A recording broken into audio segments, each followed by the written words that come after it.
afternoon. My name is Sam Beisline. Welcome to my YouTube channel. This afternoon, we're working on my 2006 Chevy 3500 single axle, a single wheel. This truck was never a dually. It was always a single tire. Just to go over some information about these railroad trucks. These railroad trucks are made with the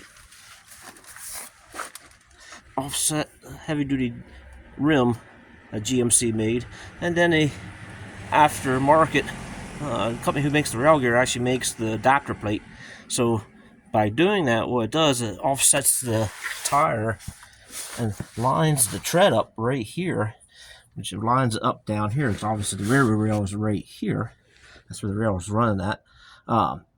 That's how they get this wheels to run on top of the rail gauge, on top of the rail head. And then the railroad guide wheel is right here, and right now it's in the stowed position, and this whole rail gear assembly will come down and it'll get right about in here, and that will be vertical, just a little bit past vertical, and that's how it guides itself going down the track. Today we're doing some maintenance on the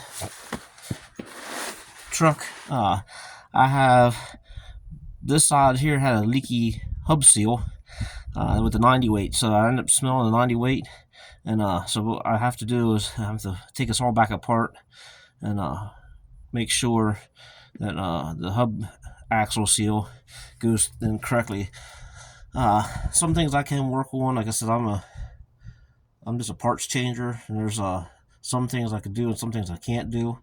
And I'll take the truck down, have him pull this tire back off and do that hub seal, axle seal. But I just got done putting a new rotor on it, new brake pads on, so that part's all ready to go.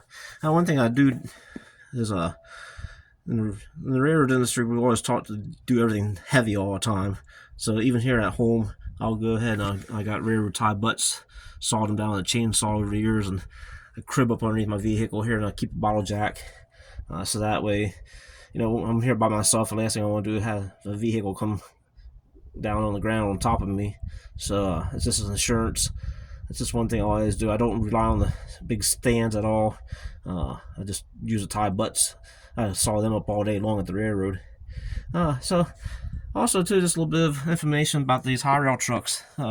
Years ago, back in the 60s, 70s, and 80s, the railroads actually went right to the factories. So they went to GM, they went to Ford, and they turned around and actually had trucks built with the rear ends underneath here to get that measurement to ride on top of the rail head. So that way they didn't have no adapter plates and then offset dish rims. They actually did that years ago. They had that kind of funds to do that.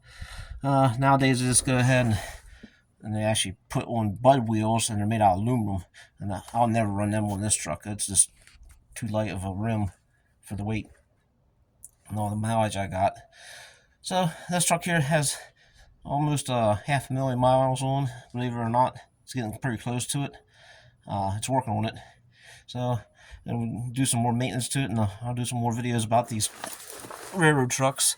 My first video I ever did is on my yellow railroad truck, and that's over Milltown, Hummelstown Railroad, sitting over there. And that's a different style of Hyrail truck. Actually, that truck is actually a genuine railroad truck built for the rail. But this one here came off of NS, Norfolk Southern. It came out of Southern Virginia, is where it came from. Alright, that's information for you, and I hope everybody enjoys my video. And we'll see you in the next go around. Thank you.